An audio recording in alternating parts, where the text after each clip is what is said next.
So welcome back to The Wheel Breakers, episode 8, the final episode. I assume we're not going to do those prequel shows. This is our Game of Thrones podcast here at EnterTheRealWorld.com.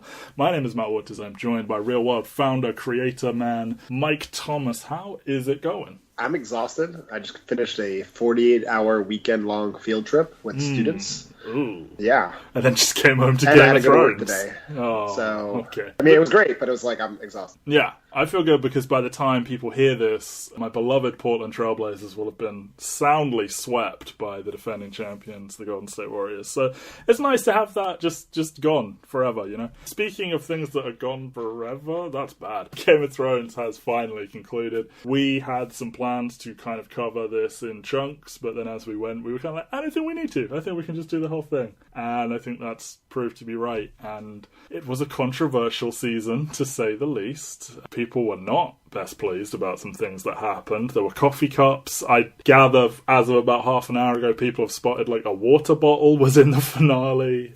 It just gets more and more ridiculous. Characters did things people didn't approve of. Petitions have been signed. But big picture, Mike, what did you think of this? You've said that you think season 7 is like by far the worst season. I tried to argue its merits, but you know, I think 5 or 6 are worse. But you know, what do you think about this? Well, I went back and listened to our season 7 episode yesterday, which I was really happy I did, because I think, one, we talk about a lot of issues in that season that were exacerbated in this final season, and we were kind of came to the conclusion, I think, or at least we reached some middle ground, which is that some of the issues in season 7 could be made good in season 8, and I think it was mostly the opposite. Yes. Which was, I think, the most glaring problem being that they had really good ideas for how things, like moments and how things should end, and they really had no idea how to get there in an organic way. And I think it kind of boils down to is that these final 2 seasons have really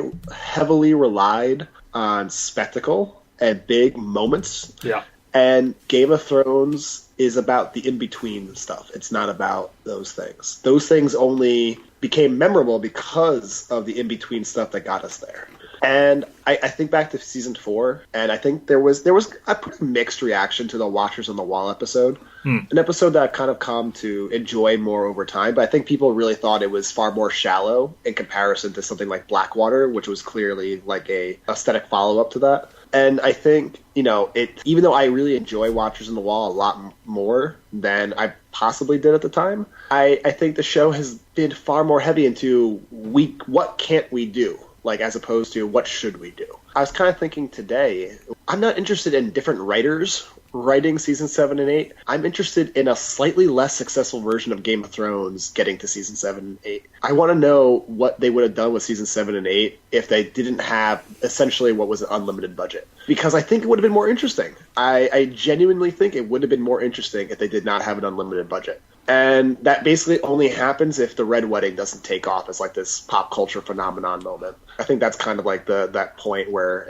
the show kind of became this viral sensation of a TV show. And from there, the audience just built and built and built since then. I don't know, man.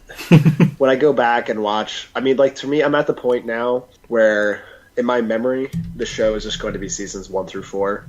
Because a lot of 5 and 6 were kind of just, it was a lot of stalling until we got to this end game. And, you know, I don't think it was worth it. I think the season 4 finale accidentally is a really awesome series finale. And I'm just choosing to accept. It's kind of like off of season 5. I'm just choosing to end the show there in my memory. And that's cool that you can read on EnterTheRealWorld.com? Or was that just perennially in the drafts? Yes, that Office episode. One of my favorite things I've ever written, just because I literally have been like brainstorming it for close to 5 or 6 years. Okay. I'll link it in the description for this one. Yeah. It's not to say that this season, just like last season, didn't have some really cool things, and we're going to get to that. It's just, I don't even know if disappointment's the right word. After episode 3 and then the big time of the follow-up in episode 4, I became extremely emotionally disconnected to the show, and the last 2 episodes did nothing to make up for that. And I'm kind of just glad it's over. Yeah, it is kind of a relief, you know. Like, for a while it was like, oh, what am I going to do when it's over? But as it's gone on, I've been like, I'm ready for it to be done. Yeah, and oddly enough, if anything, they tease things in the final like half hour of the show. I'm like, this would have been more entertaining. If there was really what captured my discontent with the show was that final small council scene. Even if there was a lot of fan service and who ended up on the small council, I found that infinitely more entertaining than anything that's probably happened in the last 4 seasons. Wow, that's the show I miss. Like I miss that stuff. I think that was the show's bread and butter. And yeah, like when was the last? I can't remember the last time we had that functional King's Landing. Here's the king, here's the hand, here's the small council. There's politics going on. I care about everyone. It's like it feels like it's just been Cersei talking. It was when Tywin left. Yeah, it was when Tywin left. Exactly. It's just been Cersei talking to Qyburn for 3 seasons, and then she got a new friend.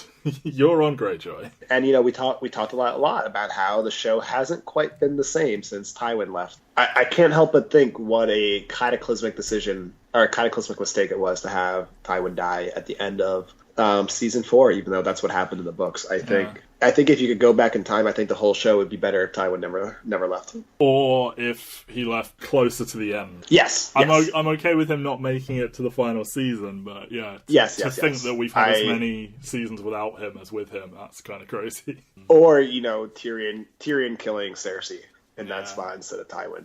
Yeah. I think would have been more satisfying. Or the Sparrow killing Cersei, or Marjorie living. Something. Or lots of stuff. I mean, I think we're going to get into what would have been better a lot throughout, so we don't need to do that now. Yeah, but... Okay. Well, my broad thought was that it started really well. Oh, not really well, pretty well. And then kind of just took a big old dip. And then by the time we came to this final episode, it kind of didn't really matter if it was good or bad to me. Like, I don't think the finale was bad.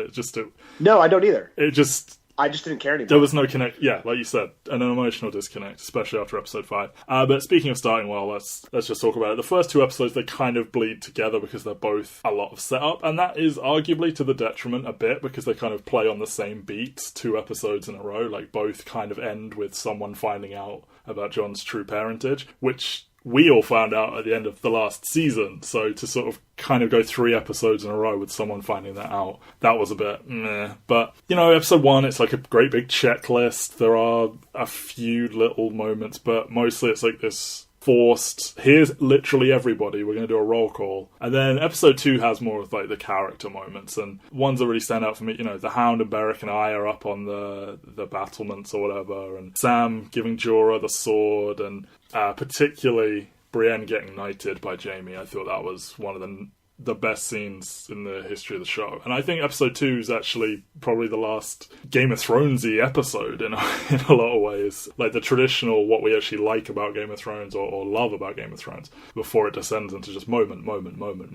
Yeah, I mean, people were kind of like disappointed by episode 1, I think. I thought I was sort of taking the stance of let's wait and see what comes after. After the first 2 episodes, and I would say maybe the first 10 to 20 minutes of the 3rd episode, despite some of the issues in that first 10 to 15 minutes, I was like, Game of Thrones is back, baby. I am all in. Yeah. They got it together. They worked on their issues, and we are ready to roll, and we're going to end on a super high note. I think episode 2 is one of the best episodes the show ever had. Yeah. I would put it up there next to anything. I would put it up against any of the big event episodes, and I thought it was fantastic. I thought episode 1 was perfectly fine. I think it was, if anything, it showed some self-control and showed the real value of just letting things breathe a little bit and checking in with people. And that's what I hoped they were going for the things to come. That's what I hope they were going for, that the entire first episode was kind of a prologue, and that maybe the final episode would be an epilogue, and that the drama... And they kind of did that. A little bit. I mean, if you consider that the show was about who ends up on the throne, which is kind of silly because, this country will go on forever or whatever.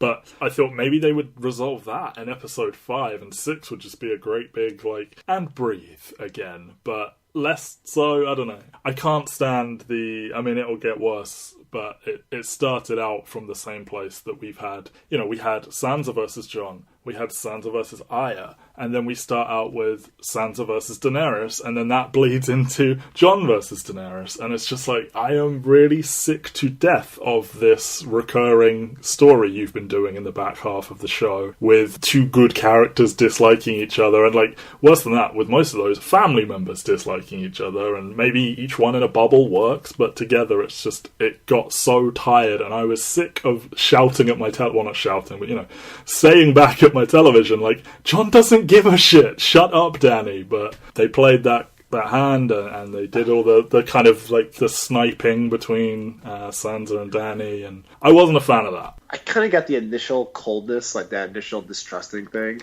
Yep. A little bit, like whatever, like I could deal with that. I think I realized in retrospect is that they tried to use characters we like their credibility to kind of take a lot of shortcuts with Daenerys, which is that, well, if Sansa doesn't like her, and Arya doesn't like her, and Varys doesn't like her, then we can skip a lot of steps to get us to episode 5 and 6. And, you know, I mean, literally Daenerys is doing a Nazi rally in episode 6. Mm-hmm. Like, it was like straight First Order, you know, Force Awakens scene all over again. Please stand in formation in this gloomy courtyard while I address you broadly about the world. Come on. Yeah. Like, I mean, we'll get to it later. I think we can all agree that the idea of the ending, what happened with Daenerys, was not just correct, but shockingly correct. Because, I mean, I think we all kind of just justifiably assumed that they were doing a bad job of making her a good person a lot of the time. And instead, we're actually just planting seeds for proving that she was not her way of thinking about the world was not productive in any way. But get back to here. I mean, I think that little infighting just seemed tedious and unnecessary. It's just like, come on now, it's the end game. We don't need this inner house fighting stuff. It was just a little tedious. I think the big thing to me is, you know, Jon's reaction to finding out who he is. The lack of concern for fucking his aunt. Like, I don't think literally a single character mentioned it. No one said it. Well, they know what they're doing. Like, these are your shiny protagonists, and like, I mean, they cut the knowledge that this is what's happening to them banging each other to close the season, but I don't know, I think they were intentionally pulling back from going all the way there. Like, they don't have sex after they find that out, and like, I'll talk about that in a bit, but it's... I know, but like, their unwillingness to name that as was just weird. Like, it just felt like this huge, how do you not, it's like, it's the most glaringly obvious thing. Someone should say it, like, even if it's like, if it's like Bronn or... Even if, someone like Bronn should at least be mentioned. Yeah. And I think... I came this far from King's Landing, and there's more of this, you know, like that kind of thing. Yeah, and you know, I think you and I were both kind of largely, at the very least, agnostic about the idea of Jon and Dany being hot for each other. Yeah, it just felt like them just because the shiny toys. Like, they're together. Two hot young people. Yeah. In similar situations, like, that's pretty common. Like, that's not really unexpected. I thought their chemistry was mostly fine. Yeah. But it becomes clear that the only reason that they did that was that so Jon would feel conflicted at killing her in the end. And that was really the only quote-unquote value in having them be together. Besides maybe it shouldn't have been Jon then. Yeah. Seriously. Yeah. So, I mean, like, that conflict felt kind of phony and false. I didn't really get into that at all. But I think, largely speaking, these first two episodes are really fantastic. I mean, you already said it, the Brienne knighting scene. I mean, they just totally earned that. That was, I thought when that moment happened, I'm just like, it's like the show is, like, it's back. It's back. It's back. It gets it. It gets what the show actually is supposed to be. And then it pretty much all falls apart shortly after that. The kind of fearlessness of that kind of... I don't know, I'm reaching for the right word. Gwendolyn Christie's grin, it's like... It's humble... I don't know. Oh, so good. Like, there's no attempt to be... It said so much... Yeah, I don't know. Yeah, there was so much in that grin that... I mean, most actors really could only dream of delivering that much without words. And her last good moment, really. Yeah, the last moment that you could just feel really good about without reservation. Like, no caveat was required in that episode. No. The best the show could hope for after that is just nothing but caveats, basically, unfortunately. Because it fell apart really, really quickly. A bunch of people lost their shit because Arya Stark had sex, and the number of things they've done on this show that haven't had this level of attention, and this is the one that offends people, and it's like, this is probably the most tastefully done sex scene they've ever done, and this is the one that makes people go insane. Thank God for like a 12-year-old contract with a no nudity clause in it, because I mean, they thought this is probably how they should have always been doing this, instead of just all the gratuitous like exploitation of women they've done over the years. Also, you know, Cersei and Euron, that was just doubling down on Cersei having nothing interesting happening in King's Landing, and just like, oh good, now they're just attracted to how arrogant each other are. Great. I just rewatched Blackwater this afternoon after getting home from work before we recorded. I was like, oh, right, Cersei actually used to be interesting. Funny. And it wasn't just like one scene in season 1 with Robert that I keep talking about. It was like, she was an interesting character because she was a human being for a really long time. Yep. She was broken by the events of season 5, which makes sense, but it's kind of like Ross Geller after like the second divorce, just turning into a crazy person. You're just like, nothing about you is entertaining. You weren't even that entertaining beforehand. Just go away now. Since that happened with Cersei, we've kept asking, right, what's this for? What does she learn from this? How does she bounce back? Because if she doesn't, if it's just an excuse to make her meaner, then fuck it, she should have died. But I'm going to say that nothing really happened here. But let's talk about The Long Night, because, you know, they spent 2 episodes prepping for this. They're coming. We saw them go through the wall at the end of last season, and Tormund and that had the run-in at Last Hearth with the zombie child, and the brief idea that the symbol that we've seen since episode 1 could look like the Targaryen dragon symbol, but fuck all that. This was the first, because they said ahead of time all the episodes are going to be longer, and then the first 2 were regular length, and then this one finally is a long one, and it's like, right, people are going to die, shit's going to go down, what's going to happen, no one's safe, and we got a quite controversial episode in terms of, you couldn't really see what was going on a lot of the time, and I don't know. I will say, I watched this episode on 2 different televisions. Sure. Just like the creators wanted. I had no issue with anything visually. I don't know if that's... I mean, I did not buy the most expensive television for my apartment. I don't know... I'm not going to say I don't know what people are talking about. I should say in neither viewing experience did anything bother me in terms of being able to see. It wasn't so much like it being too dark or anything like that. It was moments where I think they were doing it on purpose. Like the frantic, everyone's piling on top of everyone, and like you can't quite make out, is that a character I care about? Oh no, there they are over there. Brienne hits there was the an ground. Easy test for that. Is that character without a helmet and perfectly fine and alive? Then yes, it's a character you care about. Indeed. You know, stuff like Brienne hits the ground and seems to be swarmed by zombies, and it's like, oh, well, is she okay then? And then she just is, and it's like, oh, yeah, okay, fine. I think that's a different issue than not being able to see, which was really manipulated editing. I think in a lot of ways this episode captures at least the final 2, if not the final 4 seasons in a lot of ways, in that if you actually go to my listicle where I break down all the different things that bothered me in this episode, I also did a column on the things that were good. And the things that were good outnumbered the things that were bad. But the things that are good are so small in comparison to the structural and foundation issues that really undermine so much of this episode. And it's so frustrating because literally they've been building to this from the first moment of the series. The first thing we saw was the White Walkers. Yeah. We've been building to this for 8 years. And I just don't know how you fuck it up. An anticlimax. There's 3 big things that to me completely undermine this. One, I think some of the decisions they made were like about how to orchestrate the battle were based on what made sense within this episode, within a bubble, as opposed to within the context of the whole show. Based on all the evidence that the characters have seen, and everything the characters have seen are the only things we know. There was no justifiable reason to send the Dothraki to their death. No. It only made sense in the context of it reestablishes how dangerous everything is, and the cool visual of just all the lights going out. Yeah, I was going to say that's entirely why they did it. Those 2 things are cool, but they're meaningless when it completely undermines everything we know about what's happening in this world. And it sure does help with the unfortunate narrative of the treatment of non-white people. Yes. And off you go first, and you're all dead. And then it doesn't even get into the fact that somehow they, spawned and managed to come back to life in the final 2 episodes. I mean, the way they play fast and loose with the size of armies. I mean, this is a show long problem. I mean, it's a series long problem. It's not just this season. but holy shit, is it really evident in these final 4 episodes. I want an exact head count of how many Dothraki and Unsullied there are at all times, please. And it's just like, those aren't questions you should be asking yourself. It should be obvious whether the army's been wiped out or not. Yes. Those shouldn't be the things that distract you.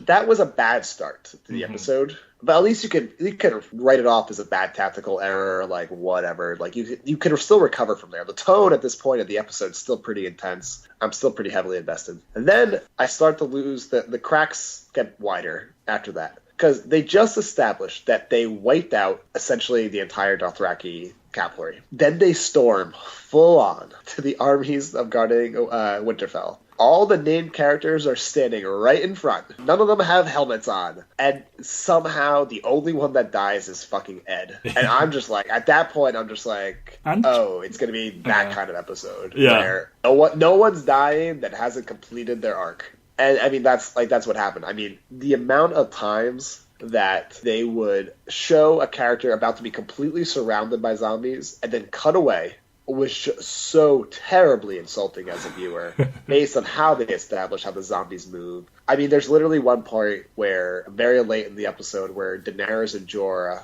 are fighting out in the field somehow. Jorah is, like, squaring off with a zombie right in front of him. Daenerys has her back to 5 zombies that are mere feet running headfirst at her. And they cut away, and you just like, there's nothing on screen that suggests they could possibly survive that. We've seen nothing that says they can survive that. Cut back, and everything's fine. Yeah. And like, obviously Jorah dies, but he doesn't die from the 5 zombies that are about to tackle them. The tension eventually got cut for me when I realized that this episode was not what it should have been, and that this episode should have been the people die who still have shit to do. That's the way the show fucking works. Yeah. Like, I mean, that's the way the story is supposed to work. Is that people who still have shit to do in this world, they die before they get to do it. Yes. That's the rule they established to make the show what it is, and have been chasing that Ned Stark getting beheaded moment every season since. And the big episode where, like, no one is safe and who knows how this will end. And your final body count is, like, Ed, Lyanna Mormont, Barrick, Jorah, Melisandre, and then, like, all the White Walkers, I guess. And Theon. Theon's arc was literally announced by a character as being complete. Like, that's how meaningless his death was at that point. Yeah. And it's not that death is everything. That's not the only source of dramatic tension. It just felt like a major cop-out based on how they established this conflict for 7.5 seasons. Yeah, it's the conflict of all conflicts. It's the battle that none of them are expecting to survive. And, oh, look, almost all of them survived it. And it's kind of... and the White Walkers are just neatly brushed... You know, this, like, 8,000-plus year threat. It's just over forever now, and like, what's the point in the Night's Watch and the Wall and any of this? Well, honestly, all of that stuff I actually like. I like the fact that this conflict has always kind of been in the background, because at the end of the day, this purely evil army, which at the end of the day is basically captures most evil armies in most giant movies, is not terribly interesting. I guess I was naive to hope that they would get interesting and like something would be revealed about the Night King's intentions, but no, he's just an evil zombie man. Yeah, and so I kind of, if anything, I have fonder feelings for this episode in retrospect after the following 3 episodes, just because I'm like, you know what, this is at least a clean narrative. They really botched a lot of shit in the big payoff, but beyond that, it was a pretty clean narrative. And it feels so long ago as well. And like, it does. I'll give them this. While it's insulting to see so many characters survive, almost every minute of it was it was gripping. Like, you were like, oh shit, what's happening there? What's happening there? And then ultimately they're all fine. And Arya kills the Night King. It was pretty immediately obvious how shallow it was, but I think as an actual episode, much like Watchers on the Wall, I will probably actually come back to watch this and enjoy it, just because I think, I think at least sometimes the show is a little bit better with simplistic storylines, but I just don't think the people making it are all that fucking smart. I think they are. Yes, I think the biggest problem with the show is that they think they're smart, and the next Star Wars trilogy is going to be a fucking disaster. Yeah. All right, Long Night.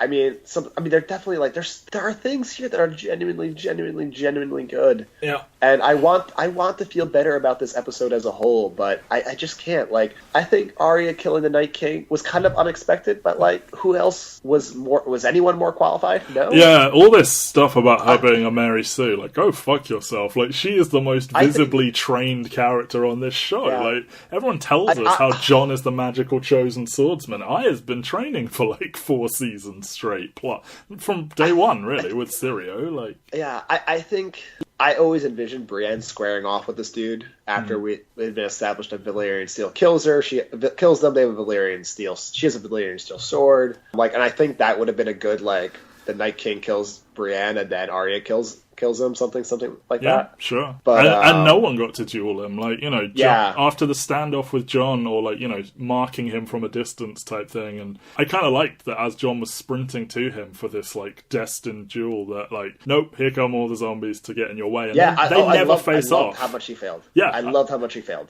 And he just ends up cornered by a dragon, and he shouts at it, and then it dies. And he's definitely telling all of his friends he shouted a dragon to death. But yeah, he's just waylaid to the side while the important people finish it off. I think it was a pretty fitting finale for Melisandre. I think she probably could have used one episode in the first 2 to kind of reestablish herself. Mm-hmm. Does she the just Lyanna show Mormont up there? shit was great, and nothing makes me feel more rewarded as a viewer than being like, she said the magic word, she's going to die. I wish you good fortune. That means you did. The magic words, that means you are about to die in Game of Thrones. Indeed. She said it in episode 2, and I was like, she's about to die, she's about to die. And she did. Kills a giant and then dies. Never been so happy to see a 12-year-old girl killed on screen. Wow. I like you just mentioned, I love Jon's useless final charge. They really set up Jon as the guy who's going to deal with the Night King. I thought it was a good... Yeah, I guess they kind of flip-flopped everyone's expectation. Everyone wanted Arya to stab Cersei and Jon to kill the Night King. And Jon didn't kill Cersei, but close enough. Like, they flip-flopped him. But, like, one of those two things I liked. You know, for a character that probably 95% of the people watching don't really know who he was, I thought Beric Dondarrion got a good final 3 episodes. He got a surprisingly good run on this show in general, I think. Yeah, especially in these final 2 seasons. And then I think in a different show and with different zombies, the Arya zombie horror film thing would be much better. Yeah. Just based on how they were moving and how they established everything. It didn't make any fucking sense to me. Yeah, are they slow zombies? Are they fast zombies? Like, what? Why are they constantly running and now they're like calmly looking for something? Why are they looking? Like, what makes them think they need to? Yeah, you've established them as slowly. Yeah, you've established them as just mad screeching animals that just charge. Yeah. It was just again, it was one of those things we shouldn't be asking ourselves these questions in the middle of this episode. Yeah. I like the Hound snapping out of his fear of fire to say Arya. I like the callback to what do we say to the God of Death? Not today. That was great. Yeah. I really hate the Theon Greyjoy, you are a good man, blah blah blah. Like, that's bullshit. Like, Theon Greyjoy burned 2 little kids alive for his own selfish sure, gains. Like, motherfucking did. When he hugged Sansa and was, this was Sansa's closest thing to like a big emotional win or whatever. That was so hollow. And like, thank God that they just got out of the way his rescue of Yara in like 2 minutes in the first episode. I thought they were going to stretch that out. Yeah, same. But yeah, and Bran, I've got to go now. And he's just looking around the battlefield and not telling anyone anything. We've got a shockingly amount of Bran to talk about, which I was not expecting until the final 20 minutes of that fucking episode last night. You're going to regret all those times that we said, yeah, we don't need to talk about Bran this season. I know. But yeah, anything else to say about this episode? No. I think at the time it felt anticlimactic in that it's like, oh, I guess the White Walkers are just done and nobody important died. But as we've said, like, looking back on it now that we've had things like the bells happen, it's like, oh, that wasn't as bad as I thought it was. And yeah, it was just like, it's much cleaner in retrospect. I think I will enjoy rewatching the first 3 episodes, and I will strategically remove the final 3 episodes from my brain. Yeah, and then they all just went home and everything was fine. I think in terms of the death count, I don't have a problem with like Lyanna dying. Like, what else could it possibly be better for death for her? Same with Beric. This is like his mission. I think that was kind of fitting. Melisandre, the same. Theon, he had to go. It was time for him to go. Like, what better? I mean, like I thought even for Theon, I thought it was kind of a weak way to go out, where he just like doesn't get anything in, or doesn't like. It felt like someone's idea of a cool way to go out instead of a way someone would actually try to go out. But, again, that's nitpicking. I think in retrospect, given how the final 3 episodes played out, I think it was actually a mistake for Jorah to die here. Yep. Him seeing what Danny did would have meant infinitely more than anyone else. And it really kind of came to me when I was walking home from work today that Jorah should have been the one to kill her. And, probably. Because he was supposed to, and he's just late in doing it. And I think, like, I can't believe I'm saying that. Like, because at the end, like, I was never greatly invested in Jorah Mormont as a character. And I think Ian Glenn did a good enough job with him. But still, like, Except when he had to hold a sword, obviously. Yes, obviously. And it really struck me that him reckoning with what Daenerys did, and then him being the one to kill her, I think that was the ending, and I think they blew it. I just think the idea that, I guess, after betraying her for the wrong reasons, betraying her for the right reasons at the end would have been a far more interesting thing. And I really think his character, more than anybody else, needed to see what she was doing. I think them kind of rushing through this Jon thing when Jorah was right there was a real shame. And I don't think he should have died in this episode. I think Brienne most likely should have died. In retrospect, maybe Gendry could have died. I mean, why the fuck Podrick had to keep surviving all this shit? So he could end up on the Kingsguard. I mean, it kind of boggles the mind a little bit. I mean, Davos might have been a person to... Maybe him saving Melisandre. I think, like, I swear to God, I think the showrunners just liked the actor. Oh, yeah. And fair enough. It's like, he is in more episodes these final 3 seasons than he is in his first 4 seasons on the show, I think. When he actually has narrative importance, yeah. Yeah, and now, but I'm saying, like, now he doesn't have any narrative purpose. He's just kind of there. He's just hanging out. He's lines. Our good friend. And now he's on the show more. I mean, it says a lot about how they kind of botched Stannis, I guess, than anything else, but... I could have used, like, a Tormund dying, you know, like, I mean, that dude has survived 2 clear should-have-died moments. Yeah, 3, I mean, actually, it's pretty obvious that Grey Worm could have died here, especially since they just sprinted through every emotional beat he was supposed to be feeling the final 3 episodes. I swear to God, there is like 30 Grey Worm scenes that they've cut over the years that make his character arc rewarding, because there's just some missing pieces. Yeah, I mean, we're going to get to that a lot in the next episode, too. I think Sam could have died here. Yeah. Like, you know, I think kind of this idea that Sam had kind of magically survived a lot of stuff was fine for the show, but I think, like, you know, this is the payday. This is the like, guess what? There's no more. It was kind of lucky what you've survived so far, and everyone's luck is supposed to run out in this episode. So yeah, I honestly think everyone we just mentioned would have been a better choice to kill than Jorah, just because of what Jorah would have meant for the final episodes. Yeah. So the last of the Starks, the aftermath to this tremendous.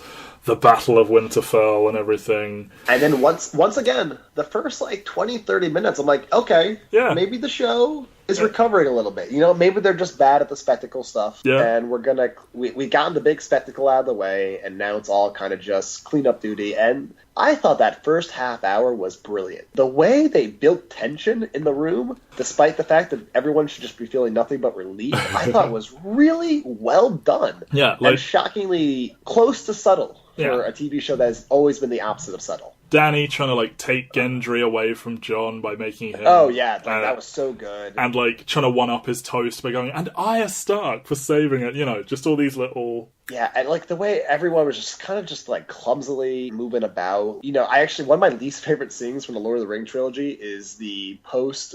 Helm's Deep dinner scene or feast scene in Return of the King, and I was like, this is a million times better than that. And I mean, I thought it was great. I one thing I thought was really dumb, or not dumb, but just again a constant thing they're dumb about. Just once on this show, 2 people should have had really awkward sex for the first time, because that's just kind of what happens the first time, 95% of the time. And if it wasn't Gendry and Arya, which it probably should have been too, then like these 2 should have had awkward sex. Like come on, like everyone's having magical sex together the first time. Of course. Okay, calm down, everyone. Like, and then like to completely, you know, that's like a win moment that these 2, since they got stuck together way back when, that, you know, they finally got it on, and then to just undercut that with his fuckboy speech about, you know, you knew what this was, kind of thing. Yeah, so let's get into the bad. Like, I really want to preface everything we're about to say with, I thought the first 20 to 30 minutes were largely brilliant. Sure. And very much in vein of episode 2, and I was kind of recovered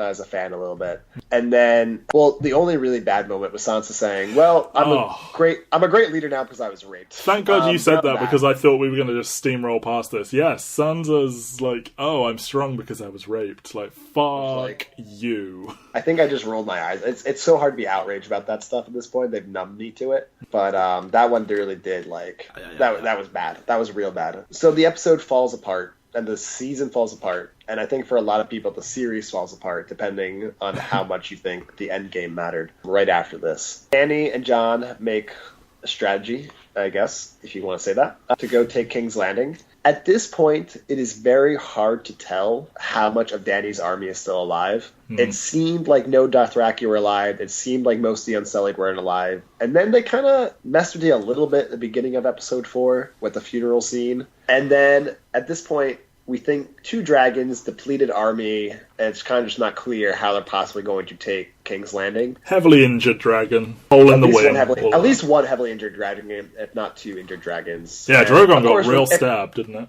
Yeah, and of course, as everyone remembers, Drogon was nearly killed by like 5 spears with some guys in the gold masks in season 5. So, Dragon's pretty vulnerable. Smaller then. Yeah. There's a confidence in the way they're moving, but you're kind of feeling like something's up. And I think, again, one thing that this episode benefited from was that gradual tension build that they did not cut even after they got rid of the feast scene. So I'm just like, something bad's about to happen. And I was like literally saying, the dragon's about to be shot, the dragon's about to be shot, the dragon's about to be shot, and then the dragon got shot.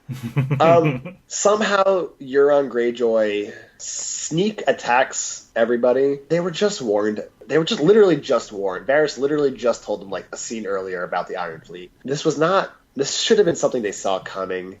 Whatever. But I think more importantly than that is, okay, so now a second dragon's dead. It seems like the Unsullied are down to the dozens at this point. Yeah. Somehow Missandei is taken captured. And then we get this final scene to end the episode. Oof. And we're going to go back with some other stuff. And we'll take a step back from the Missandei thing. We'll get to that right now. Oh yeah, in a second. Daenerys is there. I think we honestly need to count the Unsullied in this scene. It looks like max 40 guys. And Varys. That's all that's left. And Tyrion. Maybe. Yeah. And the dragon's hiding in the background. One, why is Cersei not just throwing the scorpions at them right now? When are you going to get a better shot at wiping out the Daenerys? Yeah, Daenerys just standing there at the front of this. Like they're clearly within range. Like they're heat-seeking missiles apparently. So might as well just go for it and kill now. Yeah. And that's not the biggest problem, obviously, with this episode. It's just, I think it captures a lot about the show, which is that they try to make it seem like all hope is lost, and then they cut away, and then they cut back, and everything's fine. Yeah, constantly. And it's just, unnecessarily manipulative filmmaking, and I don't get it. You don't need to do it. We're invested. You don't need to take shortcuts to trick us into being more invested. It's like they suddenly think this audience has a short attention span and, needs to constantly have keys jingled in front of their face. You know the show you've been making for a decade and how invested people are. Why do you suddenly think it's a different audience? And that's not the only thing in this episode that just felt weird and off. There's a scene with Bronn where he has somehow made it to the north. Again, something that normally takes about 4 or 5 episodes. The scene with him in the bar, I get his motivations for being angry that he still hasn't gotten anything. It felt like that scene was written by people who had never watched the show before. And this guy should come and get what's his. Yeah, and it reminded me of the scene where Varys looks at the throne. Yeah, looks at the throne. I'm just like, have you been watching the show? Who is the person that's actually, where's the quality control of this? Is anyone questioning why a character is doing any of this right now? One season ago, Bronn ignored money to save Jaime Lannister's life. Yeah, it was, and that was really weird and off. And then, I think, probably in what will be the most, then there's got 2 really destructive shits at the pieces of information towards the end. The North gets word that Cersei has won up the Daenerys again. A dragon is down, the army is depleted. And at this point, it's pretty clear that the message is supposed to be to the audience that, holy shit, Cersei actually might be able to win this thing. Mm-hmm. And that Cersei is way more powerful than it seemed like she was going to be. Daenerys might be the underdog once again. And then this is the information that causes Jaime to leave Brienne and go back. I think they waited so long on the payoff of Jaime finally breaking with Cersei that it was too late for him to go back, narratively speaking. I think for them to actually go back, though, because he received this information, the only reason that makes sense is he decides he needs to kill her himself. In my head, holy shit, Cersei might get away with this. Yeah. I can't let that happen. When he delivers his little monologue to Brienne about, oh, I'm trash, let me go, and breaks her heart and leaves her standing there, in my head, I could hear the creators of this show explaining that away of like, oh, he just needed to not make it so difficult to leave her, and he's actually just going down to, like, you know, finish the job and and they don't even fucking do that in the end. The canonical arc for Jaime in this show is, I love her, I must go be with her. He just sincerely runs out to go, like, hang out with her. Like, I was praying he was heading down there to kill her. And then to where it ends up, it's like, oh no, so that was all just garbage on top of garbage then. And I think once they turned Cersei into a cartoon, like, this is just an unacceptable finale to what Jaime did. Yeah. And like, I think Jaime going on a suicide mission to just end it and make sure she dies would sit 100 times better with me. Yes. Like, it's almost as if the two Davids stopped paying attention to, like, anyone outside of a few characters for several seasons, and they were like, oh wait, it's the finale, we need to start writing this. And they were like, oh, what does Jaime do again? Oh, Jaime loves Cersei and he's evil, let's do that again. And I was like, no. And if Jaime had broken with her, maybe at the end of season 6, but honestly it should have been much earlier. They've done it repeatedly. They've just been like, oh shit, what do we do? I don't know, he goes back to her for a bit. And it's like, stop doing this.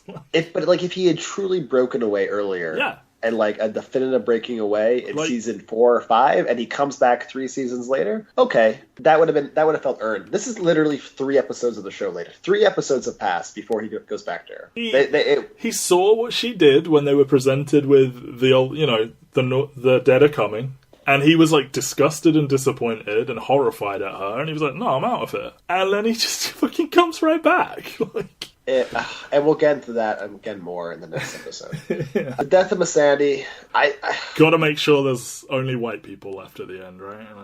I mean, I think it's even deeper than that. Like, the way they use Missandei's death as, like, a breaking point for Daenerys, I think is just as about as one of the most patronizing moments in the show ever. Yeah. As you said, Grey Worm and Missandei are kind of like 2 characters that they pretended were real people because I think they didn't like the idea that the show was all white. And it was like they gave them some token moments very, very sporadically. That might be generous in even calling it sporadic.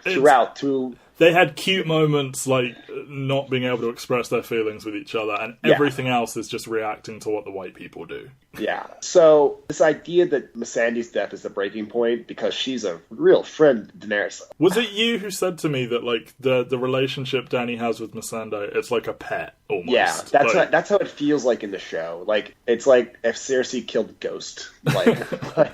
And I think that's reflective of how the show has presented Missandei and Grey Worm, which is that they feel closer to objects in Dany's story than individual characters in their own story. This one is pretty. I shall keep her with me, and we will do each other's hair. Like, there's no there's no relationship there. Like, she's the boss, and she has to take her orders. Yeah. And I think that in itself, I mean, there's some issues with that, but if they didn't want to invest in making her an actual character, who's just her only characterization is that she likes Grey Worm and she likes Dany. Like, that's who she is as a character. Then just set her free from the slave masters and just send her off on her travels. Like, don't keep her around for set dressing. Like, another character whose reaction to what Daenerys did at the end would have at least been of value. And the fact that Daenerys' end really has so little to do with how the people in her life all this time react to it really reflects... There's, like, no one left who knows her. Kind of like the her. first 6 seasons were a complete waste of time with Daenerys, which is why we stopped talking about her after the first season.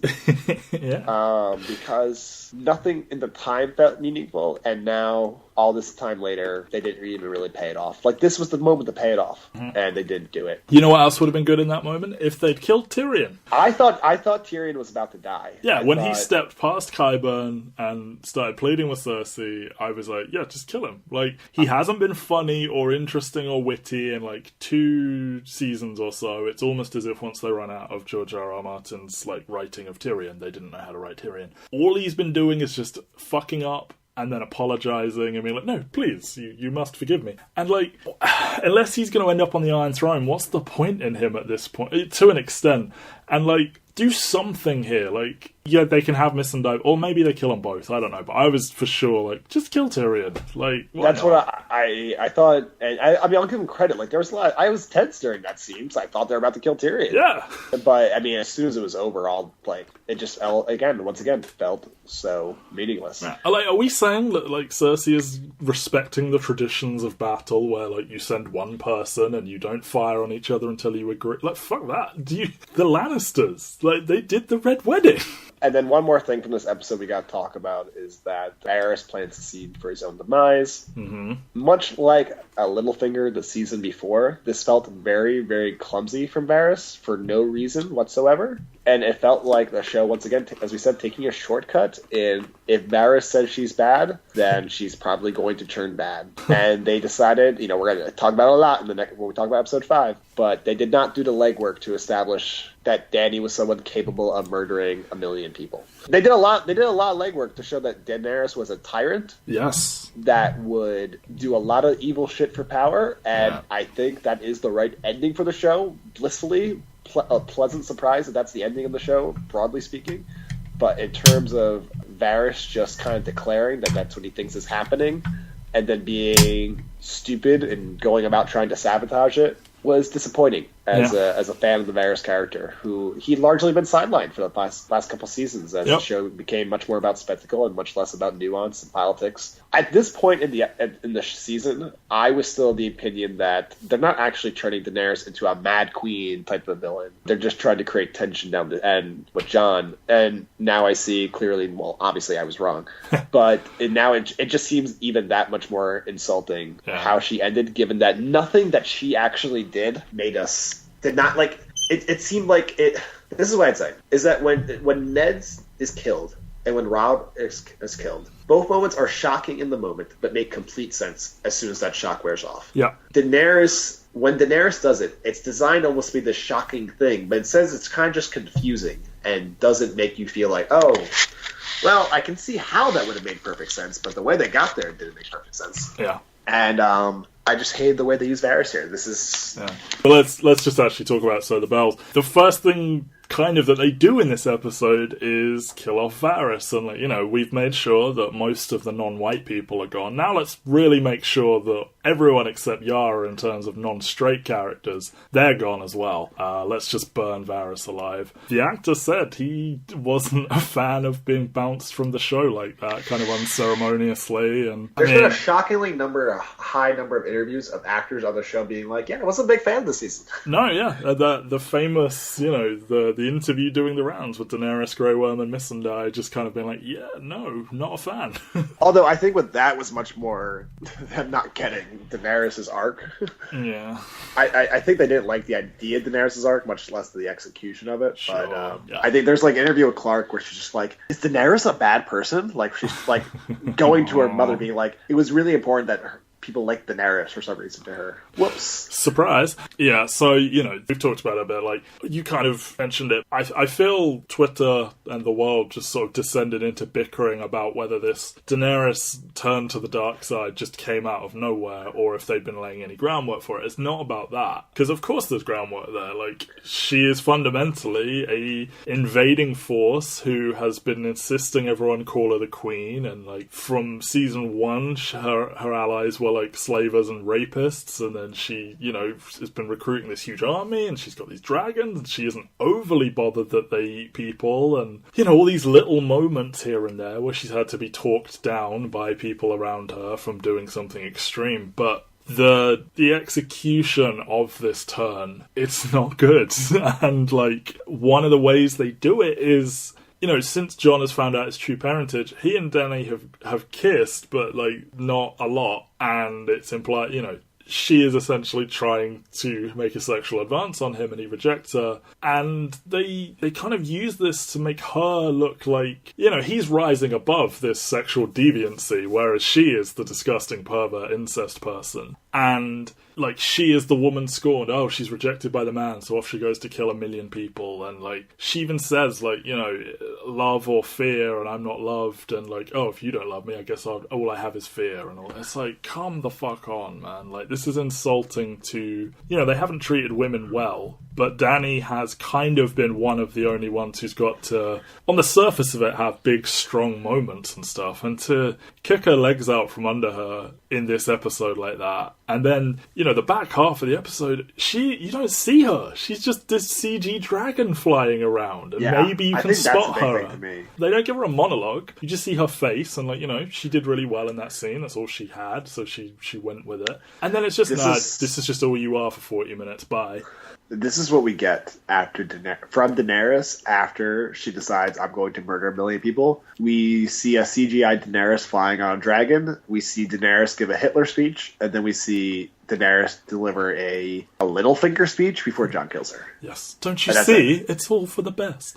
It's bullshit, like, man. That's it. Like, it's like, I can just imagine her being handed these, you know, being told, right, so Daenerys is going to end up being the villain. Like, oh, what a challenge as an actress. Like, I could, you know, this slow turn to the dark side. Like, am I going to get all these juicy scenes to, like, really show the torment and the conflict and all of that? No, you're not. Fuck you. Like, it's bad stuff. And to not even have it as, like, you know, she was focusing on killing all the army, who, by the way, you know, we talk about how they change the rules here constantly. One episode ago, Dragon absolutely fucked up by the Iron Fleet and these scorpion things. And then Drogon, by himself, destroys the entire Iron Fleet, the entire Golden Company, every single scorpion on King's Landing, and then destroys the entirety of King's Landing and kills 1 million people-ish. Like, we're changing the rules again here. That was just so jarring every time they decided how powerful the dragons were. And again, it's just like, it just seemed to be decided based on whatever the episode needed in that moment, as opposed to any... That's all they've always done. They just think, right, we need the bad guys to lose here. What if a dragon dies? You know, like... We need Daenerys to seem a little bit less powerful. What do? We'll kill a dragon here, we'll kill a dragon here, but, like, what? Some of the Unsullied to go on. They will get stabbed by guys in masks. Who knows? Okay, but we need Daenerys to have a bigger army, so all the Unsullied are back. And it's not that she got so focused on killing the soldiers that she accidentally killed some civilians. It's not that on her way directly to Cersei, she accidentally killed some people. She systematically went street by street by street, spiraling around, not paying any attention to Cersei, and just openly murdering children. And like, this is not who this... She was killing people instead of killing Cersei. Exactly, yeah. It's like, you know, Cersei's just right there, right? Like... And, like, you know, that's the sticking point for me. And I'm actually even fine with that. If you told me 5 seasons ago that's where it's going with Daenerys, I'd be like, great. Yeah. If you told me that the final 2 seasons were building to that moment, I'd say great. But they did not build to that. They didn't. You know, like, they were telling a story of, like, a self-fulfilling prophecy where Dany is so paranoid about Jon turning on her that she ends up forcing a turn. Instead, she makes it impossible for him to not turn on her because she becomes the most evil person in the history of this kingdom. Like, no one has killed... The Mad King killed less people than Daenerys did here. Like, fewer. Oh, thank you for that Stannis Davos moment. The master of grammar. Indeed. You even see some of that wildfire going off that is presumably left over from when he was going to do his shit. And like, it's absolutely maddening that they chose to do this and then just rob her of any chance to react to it. Even if it's just a close-up on her, like, what am I doing? Oh well, I'll just persevere. She's just gone. And you get 40 minutes of just rampant slaughter. And it's not just her. We get lingering shots of, I don't even know who it's meant to be, if it's meant to be an Unsullied or if it's meant to be a Northerner even, like, gratuitously lingering shots of them slitting the throats of women in front of their children and this kind of insulting story of, oh, this is what these people have been wanting all along and they just got their excuse and now they get to kill kids. And it's like, fuck, man. Like, and like, Grey Worm hasn't had much of an arc, and I know what they're going for of, without Missandei, he's spiraled, but like, he spent his entire alleged journey becoming a more rounded quote-unquote person, and then he's just right back to like having a boner for murder. Like what are we doing? And it's even worse next episode, but like him tossing that spear and like, you know, coming into conflict with Jon and I hated it. And just to spend 40 minutes of just violence and death of civilians. And I know it's not even in the way they were going for, of like, hey, war is ugly and this is an extreme thing and we want to shock you. It's just like, this is too much. Yeah. I mean, I think what's kind of remarkable about it is that it's the perfect ending, and at the same time, it killed the show in a lot of ways. Like, there's like so much of this show has been about this payoff moment, and it's kind of remarkable that they completely fucked it up. I mean, it's not the only thing they fuck up. I was gonna say, it's even worse from the next episode's perspective. So Jamie goes to find Cersei. They do it in the fucking most clumsy way possible. Yeah. Somehow he ends up in a fight with Euron, who's been sent from a ship. Like, I mean, like... And before this, he gets conveniently captured. I wish he'd just turned up in King's Landing, like, just to give him one last scene with Tyrion. Like, oh, he's captured again. Like, just walk into King's Landing and go kill Cersei. Like, I mean, it was so bad. And I saw someone say that Euron, he died the way he lived, with the audience going, oh, this fucker again. Like, just a meaningless fight. I kind of knew it wasn't going to happen, but when Jaime met Cersei, God, I just wanted him to stab her in the gut. Like, even he hugged her and kissed her and then stabbed her, just like Jon did Daenerys. Yeah, it's fine if he's got a lot of stuff to unpack there and he's got a lot of complex feelings about her, as long as it ends with him doing the right fucking thing. And like, or even if he told her off and he gave her shit, but then when it came down to it, he had to save her life when she was in danger because he couldn't not. Even that would be better, but to just go from his big dark heart speech to Brienne to fucking just an honest, tender, loving, nothing but sweetness and light final interaction with Cersei, and then they just get buried under rubble. So the way they construct the buried under rubble part is that it seems like the entire foundations of the Red Keep are collapsing in on itself, and everything is covered in rubble. In the next episode, I don't care what fucking happened. I don't care what happened. Nothing you can do can convince me that in the following hours that things just naturally shifted in that way. Yeah.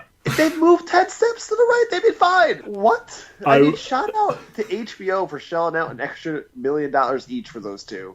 And shout out to those two for getting $1 million each for that fucking shit. Drink wine for most of the season and then just... I mean, they both got $1 million extra to lie in rubble. Yep. And honestly, I want $1 million to lie in rubble. I couldn't get over that. It's just, once again, it's just like, it feels like they make something seem so much more worse than it is. Like, and now it's just like, they easily could have survived that. Yep. They just walked 10 steps to the right. Yep. And I was waiting for Tyrion to have revealed to have set them up. Like, he betrays Jaime, like, and he's devastated about it. Like, Bronn is there to collect, and, like, he knew that Jaime could get Cersei alone, and, like, oh, sorry, but she's got to die. Even that. But no. And this is after we accept that, we agree Tyrion probably should have died last episode. But even if this could have been something he could have done, but no. What a letdown. Yeah. I mean, like, I'll never forget watching in my parents' basement, like watching with my dad, Jaime's scene in the sauna with Brienne, thinking like, holy fucking shit.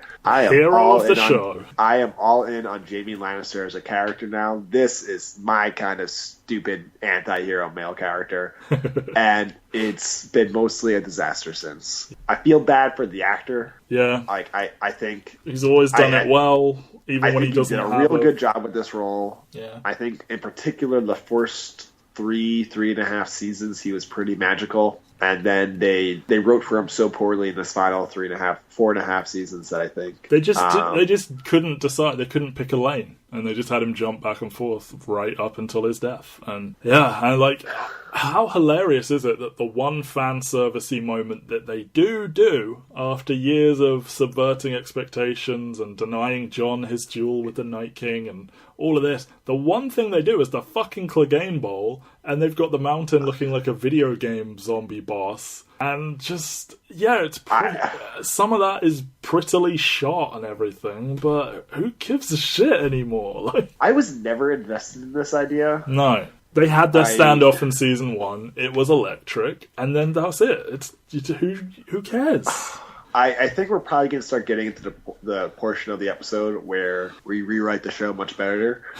I really strongly believe that the Hound just should have been given the option of committing violence in the Ian McShane episode, and he chose not to. And then there are just rumors that the Hound is still out there, and Arya, on her 2 to 3 episode journey from Winterfell to King's Landing... No, it takes 10 minutes. Seeks him out, and that's like what brings him back, after we only get a tease of him being alive in season 6. Yeah. And I don't think anything he did in these last 2 seasons really warranted him coming back from the dead as a character. No. What does it mean for him to fight a mute giant zombie creature man, like, and just stab him through the face and he's fine? And like, if that was the only thing he came back for, it's Arya the one who convinces him to do it. I think I can get on board with that. I think we needed another episode of them just traveling together for old time's sake. Yep. I think it's just so amazing how much I cared about the Hound as a person, as a character.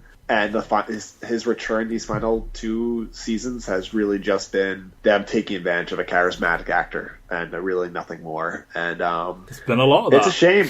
It's a lot of that. I mean, there's a lot of that in this whole show. And it's a real shame because this meant nothing to me. And the fact that the Hound's death meant nothing to me is kind of mind-blowing to me, given how invested I was in him. And how much, I mean, like I said, like I think one of my favorite individual character arcs is the Ian McShane episode with the Hound. I think it's really, really well done. Yeah. And that pretty much should have been the last time we see him into the second half of the season. It's a real shame how bad they fucked that up. He's just been blundering about in the background, marked as safe, because they openly called their shot and basically said, "We're definitely doing this." And, so, like, he was one of the few ones that was safe in the long night. Yeah, it's disappointing. It's really a lot of this episode is really disappointing. And like we talked about how they think they're smarter than they are. These two tumble into the fire. They go out the way it started. I'm sure they think that like ha ha ha. Yeah, like fuck off. Like literally, all I can think about is the Red Letter Media, George Lucas. It's like poetry. It rhymes. Like I just kept thinking about that moment all throughout this season. It's like poetry. It rhymes. Yes. I mean, we'll get to it in the final episode, but I do think that the most impressive special effect was that they edited out the sound of them patting themselves on the back while Tyrion talks about the importance of stories in season 8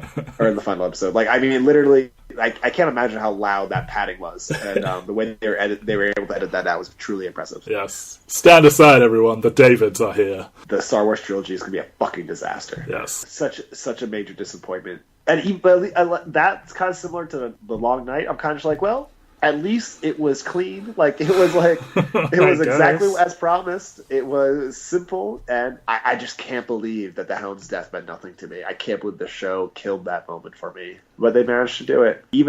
They almost saved it with the Hound. That last speech he gives Arya. Yeah. And Arya allows herself to drop the guise of her being like this stone cold killer. I thought was really sweet and touching, and it just made me wish there were 2 or 3 episodes of them traveling to King's Landing. I think, as we transition to the series finale, I know you were not adamant about this, certainly, and the season 7 episode, but I see no reason why these 13 episodes were not 20. Fully. Like, this should have been 2 10-episode seasons, and every episode should have been a normal length. Like, that episode 4, it should have ended in Winterfell with everyone setting off, and then your next episode, fine, they've arrived in the south, and you get, like, some scenes of Arya and the Hound still traveling. Maybe you get some Jon and Davos traveling with the strength of the Force. And you can have the Daenerys turn in episode 8 and really give the show some time to give them 2 full episodes to kind of deal with the fallout of that. Yep, and let her act.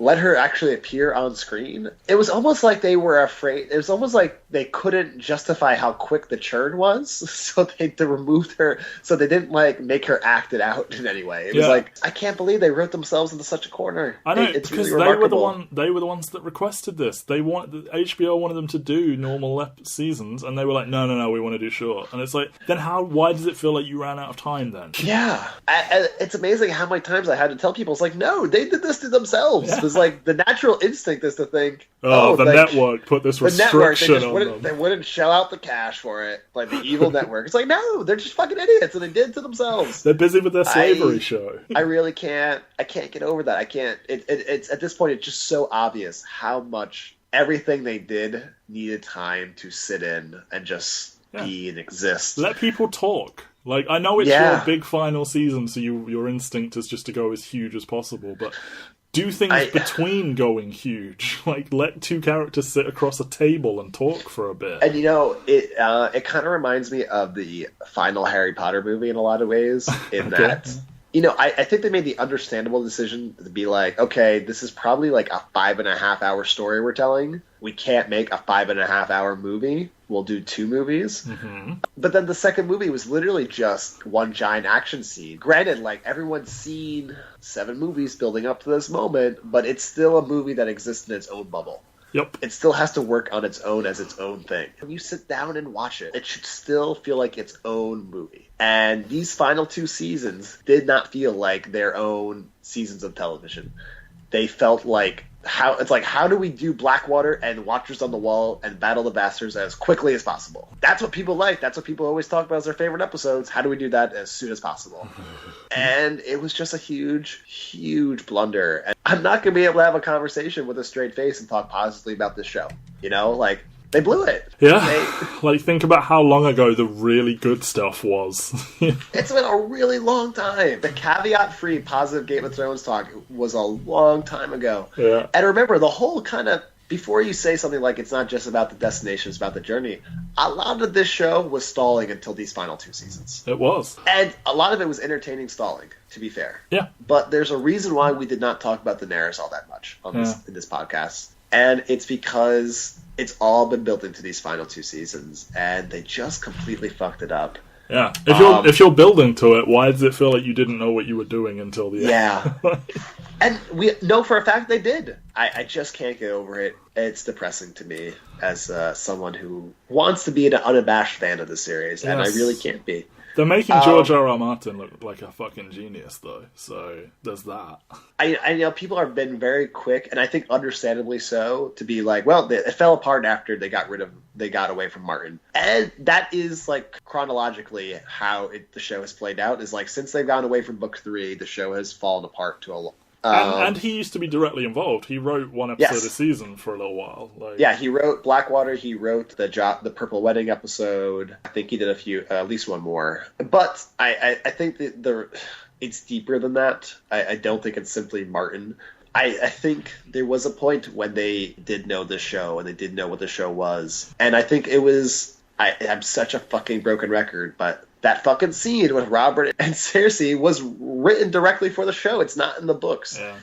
It's hard for me to believe the people who made that scene made the last 4 seasons of the show. Well, particularly the final 2. Just to mix it up ever so slightly, that scene where Cersei and Littlefinger have a standoff and she says power is power. That's a fucking great scene with these soldiers doing what she says. But... And it was so cool to see Littlefinger put in a position like that, as he's always in control at all times, and they just completely It's a different show. It's a million years ago. It might as well have its own separate IMDb page. I mean, it's that different. This final episode... What do you think of it as a final episode of the whole thing? You know, as I said, I think I was very emotionally disconnected by this point. Yeah. The last 2 to 2.5 episodes really did a number on me. Especially the 2 preceding ones. Yep. It certainly was not as actively bad as what just came before it. No. And I probably would even hesitate to even call it bad. It was more just that my feelings on the show at this point were so bad. The damage was done. Yeah, there was really nothing left for the show to do recover. I don't know what path there was for the show to recover. And realistically, there was probably nothing they could do. I don't think they necessarily made like bad choices with like, oh, this is what we think is a good resolution. I think all of that made sense. I think they did some stuff that if you told me about it years ago, this is what they wanted to do, I'd be like, yeah, no, that makes sense. Like have a little montage of the Starks. Sure. It's so hollow because, I mean, I know people who after the Bells were like, I might just not watch the finale. It's like, you've come a decade and you're so close. But I didn't ever entertain not watching it, but I do understand. Like, that really just... I was like, oh, fuck this. Like, they don't know what they're writing anymore. Let's just get this over with. I didn't care. I wasn't excited. I wasn't excited to watch it. No. And it's just like, do the thing you want to do. Just hurry up. Why is this the longest episode of the show? I mean, let's quickly break it down. I mean... Tyrion walking through the castle. I mean, like, that in itself was powerful, I guess. But again, there's so much emotional disconnection at this point that it's hard to say was powerful. Yes. I mean, I'm completely taken out of the episode by seeing how Jaime and Cersei are just, like, under, like, one rock each. I mean, it's the perfect out. You just see the hand. Yup. Or even what's better, what if it's never clear what happens to them and all they see is the hand. And we just don't know. What if they did make it out and Yeah, start a new life? like, wouldn't that have been at least like a little intrigue at the end, and we just never find out what happened to them? Like that would have been better. Than Yeah, but you got to give here. those two another $1 million to play corpses, so It would have been something, a little something, Yeah. that they could have done instead, but they can't. Grey Worm Grim is killing, executing people. He is reveling in the execution of unarmed prisoners. Like, not just like, this is my duty, like, he's fucking enjoying it. There's a bloodthirstiness to it that I don't buy it. think doesn't feel earned. I don't get it. Listen, once Daenerys thinks that someone is her enemy, she treats them like she treated them. But like, I don't know. It also just kind of seemed gratuitous after what happened. It doesn't feel true to who he has been. Yeah. Like, even but without then again, he's just been Daenerys' pet, honestly, this whole time. And I think anyone stretching to claim he was a genuine character is. Yeah. But even stretching. without, like, what happened with Missandei, I feel he got to a point where he was like, well, we shouldn't just murder children and things. Yeah. And then he teleports. Then they're like, why? Again, they keep making us ask these basic questions of how are people getting from here to here? What is going on? Why'd you build up this big scene of Arya getting on a white horse to leave the castle or leave Just the city, to and then walk she's just back there in. anyway? What? Yeah. Huh? Yeah. What? There's got to be a like, scene missing it's where the same Jon... people wrote the episodes. Like, it's the people been running the show for a decade. Fuck the water bottle. I don't care about the water bottle appearing. I want to know what the fuck. How did that happen? Daenerys delivers her "We must purify the world" speech. She's gone full Hitler. Saying that you're going to free the world after you just slaughtered all these people does Yeah. not fly. Having her framed by the dragon wings again, they're patting each other on the back. What a great shot we got. Tyrion convinces Jon to kill the queen. If it wasn't for so many other, it's like poetry, it rhymes moments, this would have been probably less annoying. But I like the idea that in season 1, Varys visited Ned, trying to convince him to do what's best for the realm. And the way he did that was by saying, but what of your daughters, Lord Stark? And then that's exactly what Tyrion says to Jon. What's going to happen to your sisters if you don't kill Daenerys? Well, I found that. Like, what a cool show where your protagonist needs to be told that slaughtering women and children is bad, and he actually defends Dany to Tyrion, and like, great, even cool. while saying I'm not going to defend it, like literally saying I'm not going to defend it, still defends it. Yep. I mean, again, this is the reason why they had them fucking, was for this moment. But up until this moment, been... I questioned why they were fucking, and now I'm just like, oh well, that just makes it even worse. Like this is just like you said, this would have meant so much more if it was Jorah, if it was any Jorah. Yeah, it should have been Jorah. Just Jorah. Like, and I think a lot of people would have seen that as a cop-out, but I think that was the most consistent thing they could have done. Yeah. Hell, if Jon... I mean, imagine if Jon actually died earlier than this. I think that might have been more interesting. Okay, now he kills Daenerys. I think those two mostly do a good job in that scene. Sure. It's hard to buy any of it. I think he loses that debate. I think Emilia Clarke did the best with what she was given in the season. Sure. Which was mostly inconsistent and rushed characterization. The dragon shows up and displaying a cunning sense of metaphors and their danger, burns down the Iron Throne. Drogon understands symbolism. It takes a shockingly high amount of dragon fire to do it. Yeah. And I like that he completely whiffed on the first shot as well. Like, oh, oops, I'll try again. I will say, I've kind of been waiting for my moment of a fire trying to burn Jon, but he's a Targaryen and he can't burn. Like, this seemed like the perfect moment for that. Yeah, that would have been good. Tried to burn Jon. Actually, like, what if he tried to burn Jon? It doesn't work, and that is what makes him leave. He accidentally gets the throne, which is behind Jon. Like whatever. Yeah. I think that would have made a little bit more sense. I mean, like, I get the dragons are supposed to be smart. Yeah. But they haven't spent that. It's like, this isn't like Lord of the Rings smart dragons. Like, this they speak Valyrian. Like, so I think that is a little... By this point, I'm not really caring. They do the Avengers 5 years later thing, only somehow it's been weeks later, and everything's been rebuilt, and... Yeah, a shocking amount of King's Landing intact. Yeah, it looked like the Red Keep had been rebuilt in that time period. What? They do I think a mostly pretty funny callback to the council that ended season 7. I think the bit with Edmure Tully is probably one of the funniest fucking things they've ever done on the show. Yeah. And it was written precisely for like 50 people. Like, who remembers who the fuck no that one guy remembers is? Edmure Tully. Sit down, uncle. Yeah, I was kind of into this. Like, I was like, wait, what? Who's that? Who's this? What's happening? It felt like a little pandering fan servicey, but at least, like, it got a reaction out of me, which nothing had really done in this episode so far. Yeah. I get the Edmure Tully bit is just so fucking good. And I actually thought for a second they were going to do it as like a, hey, this is who we got left with. They resist that urge. And, God, Tyrion just delivers the most fucking lowest common denominator speech. I mean, like, you can hear the Davids just high-fiving in the background during the speech. The importance of stories, blah, blah, blah, blah.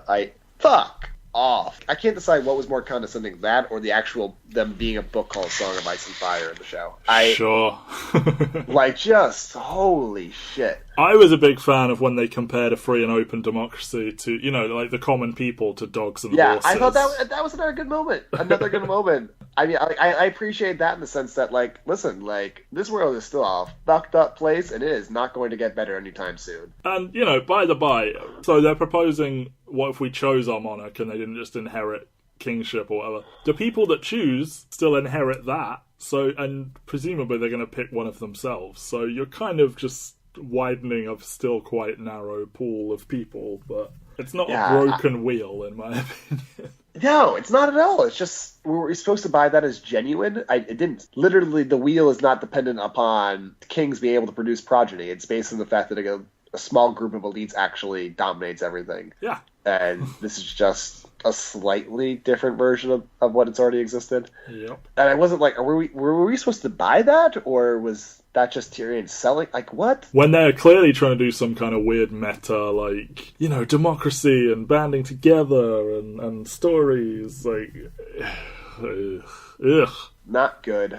And then, in a moment, if you had asked me 4 or 5 seasons ago, I would have told you I would like almost saw it coming. There were points with Bran, I would say, especially season 3 and 4, where I'm just like, well, he's got to be like the Harry Potter chosen one, because there's no other reason for following him if he's not. Like, there's the only reason why you stick with him is because he's on some level going to be this magical chosen one. Yeah, and like when his purpose, quote unquote, was revealed to be like a living history book, it was like, well, this feels not quite enough here for his destiny. And, you know, he was the first major character that we ever saw in the show, and I think Martin is a big fan. Like, I think this is the thing. I think he's not an incredibly popular character from the books, but Martin likes him, and then the actor has made it much worse because he's an even less popular character in the show. But clearly, I think Martin has always liked him, and he is the first character we meet, and, you know, it's a full circle type deal. And I think all that's true.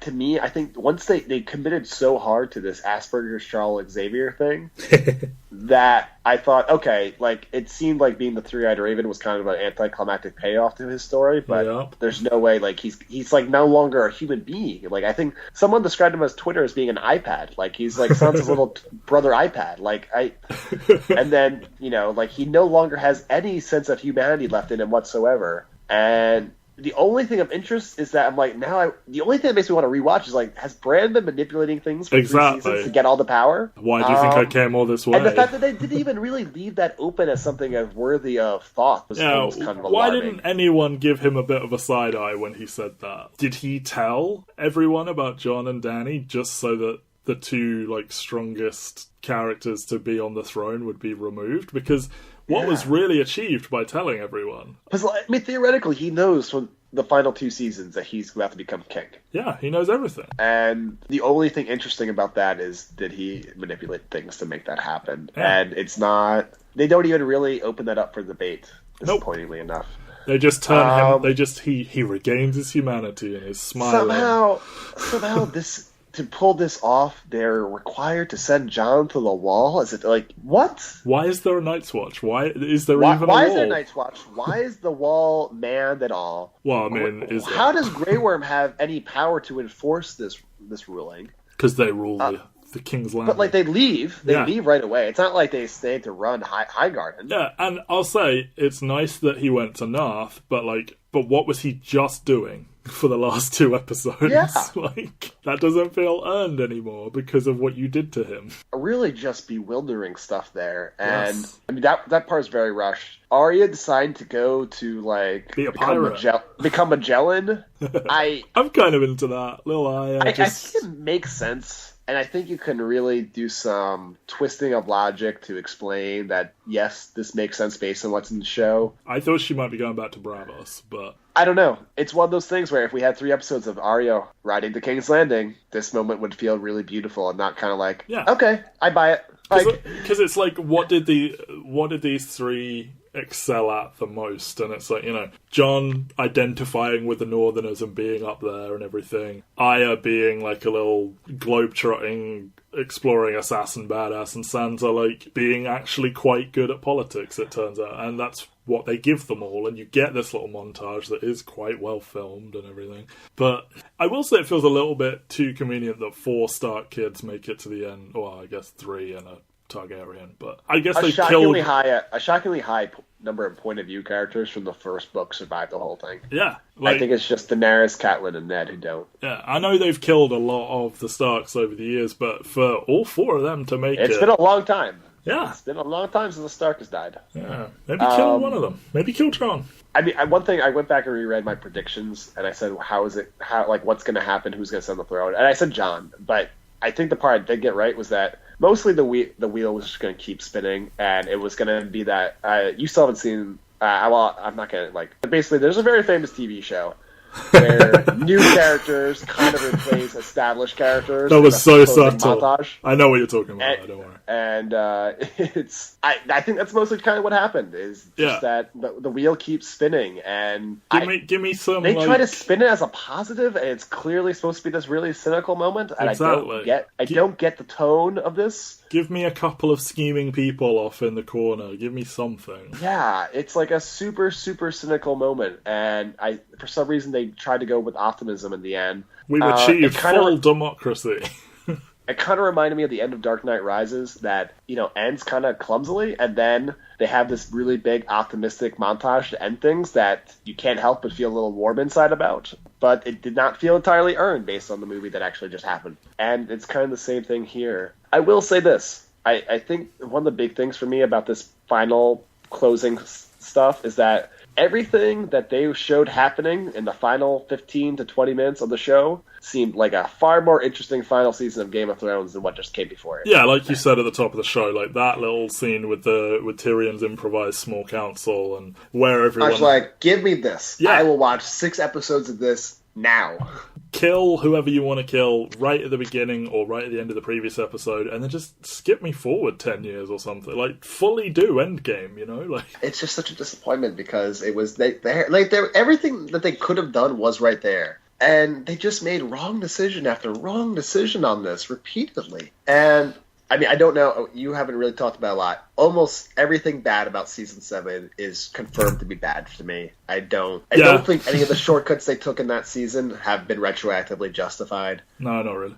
And if we want to talk about that moment where it all goes bad, I think it starts with Bronn not dying when he chose to fight instead of taking the gold and running. And then just sidestepping so many opportunities to kill characters. And I think since that moment, it's pretty much proven that the show is really good at setting the stage, letting the characters just kind of talk and breathe with one another, delivering the beginnings of a great spectacle, bucking the spectacle all up, and then teasing again interesting fallout. Yeah. And then building up to another spectacle that completely fucks it all up. And, I mean, at the end of the day, this obsession with spectacle of the final 2 seasons really just destroyed the show. I want to see these 2 seasons on the budget of the first 2 seasons. That's what I want. Yeah. And you have to get creative because you've got to cut corners and give me a show with the big aspects of the conflict are kind of happening off-screen almost. Again, someone made the joke that the after episode 2 was so well received that they should just make episode 3 a bottle episode where we just hear the battle with the dead from inside the crypts the entire time. And honestly, that would have been a better episode than what we got. Their original plan for Blackwater. Yeah. Was it really? Yeah. They wanted it to just entirely be in the Sept with Cersei and Sansa and that kind of stuff. I think Brienne, her finishing Jaime's entry in the book and writing he died for his queen? Like, how insulting to Brienne. I know she's the only one that knows what he did, and I assume she wrote it in there, but that felt like a moment for the book people where Jaime was attempting to fill his pages and wasn't. I know, that really wasn't a thing in the show. It was maybe 1 or 2 episodes. I was disappointed by it. I feel like all they had to do was just not have them fuck. Like, just not have them fuck. Have Jaime kind of show that he wants that, and then he denies himself that and just goes off to die. I would have felt a little bit more. Instead, they framed it as... I mean, like, when Jaime hears about this, when he hears about what happened to the dragon, it's seriously winning again. And then the next episode, Tyrion is trying to be like, the city is going to fall, and he sounds like an idiot. He sounds like a complete fucking idiot for thinking that. Because nothing we have seen makes it seem like Daenerys is going to win this battle. And then when the battle unfolds, it's like, well, why were we pretending that Daenerys was going to lose it all ever? If she didn't even need any of this, and she could have just rocked up with one dragon. Yeah.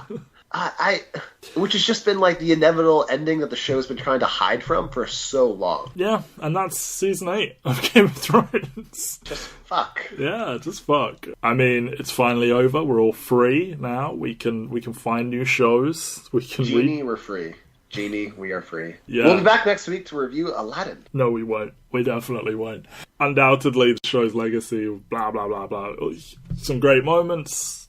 Once upon a time, the first half was an amazing show. It fell off the rails, and just by the end, it's a bigger crime that you don't care than it was bad. Yeah. And because it wasn't that bad, it's just, you just don't care because they fucked it so much along the way. Listen, someone made a great joke after episode 3 of just being like, how the fuck are people complaining about this? When I was growing up, we had to watch The Practice. Like, this is what television is now. This is amazing. And to a certain extent, like, we could take a step back and appreciate what the show did well, and maybe we should. Yeah. But it had the chance, and it tried to do more. It didn't just have the chance to do more. It tried to be more, and it just collapsed on itself. And I don't know. I think these final 2 seasons are pretty unforgivably bad. You know, I've seen it said that, with Lost, the plot went completely out the window, but they kept true to the characters to the end, and it's kind of the opposite here, where, like, the plot, I guess, kept going, but the characters, they kind of just betrayed a lot of what they were about, and it stopped being about character moments, and... Yeah. I think it's basically like, if you break the last 2 seasons down to the most simplest of sketch outlines, you will find not too much to disagree with. And then as you fill in the details of these, that's the more and more detail you get, the more you're just like, oh no, no, no, no, no, no, no. No. It's over. It's over. As is the Wheel Breakers. Yeah, I really liked going back and watching it all. Yeah, it was good, and we definitely would not have done it if not for the season coming up. I don't think. True. I don't think we would have found the motivation for it. Do you have any interest whatsoever in these spin-off shows they're going to do? Not to cover here, just in general. Like, I find it hard to believe that I won't watch it. Out of morbid curiosity. I might be very cautious about allowing myself to get invested in it. By the way, I just discovered this. The credited screenwriters for the last 4 episodes of the show. Know the connection? It's the Davids. I didn't pick up that they literally wrote the final 4 episodes. Yep. There's been a lot of like, hey, the cinematography is still great on the show, and a lot of people are citing the scene where like they computerized the dragon to fly away at the right moment that Dany walked in. I'm just like, listen, it's a cute little moment. It's not anything though. Like, it's just like a cute little thing. There's dozens of those, and like most episodes. They're not impressive. Like, it's not something that anyone should be going gaga over. Like, people have such low standards for that shit. Yeah. And I'm not even someone who particularly cares about that stuff. Yeah, like just give me some wide angle shots of landscape with like a cloudy bright lighting, and I'm happy. Okay. Like, that's as good as I need it to be. But like, that was not some magical. There's so many moments in this show that I'm like, I feel like the Davids are really big fans of the One Perfect Shot Twitter account. It's just a collection of shots. Most of them are not perfect. No, they're not at all. It reminds me of a moment from a season of television of a show we both watch. When you think about the fact that they completely fucked this up, I'd think of the quote: "Is it possible to be completely surprised and yet not at all at the same time?" And no, that's what this is. It's just like, I can't believe they fucked it up. It makes complete sense. EnterTheRealWorld.com. look out for what we've got coming in the future. Mike, How did Pod never get into the main cast? That's just bad agenting. That's just a bad agent right there. Mike, how's the next Star Wars trilogy going to be? It's going to be real fucking bad. There you go, intotherealworld.com. Thank you, everyone. Goodbye. And who are you, the powers say that I must bow so low? Only a cat of a different coat, all the truth I know, in a coat of gold or a coat